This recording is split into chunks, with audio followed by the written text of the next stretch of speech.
ำหัวใจ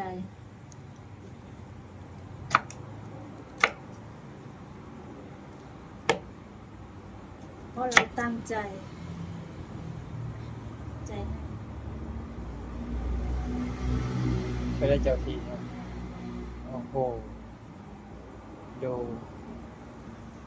ขนาดทำยังเป็นรูปหัวใจเลยเจ้า เพราะ ที่ ใส่ใจ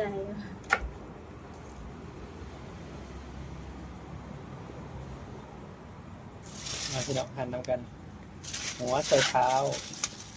ต้มจืดใส่กระดูกหมูพี่น้องใส่กระเป๋าไว้ไหวมื้ออื่น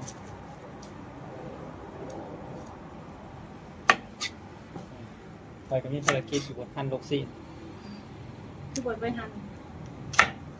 ครับเนี้ยเดี๋ยวค่อยหั่น เป็นไรก่อนใช่เหรอคนนี้ทำไมเขามีกิ๊กเยอะนะเนี่ย หึ แต่วันนั้นก็ถ่ายกับคนนั้นกลางคืนก็ถ่ายกับคนนี้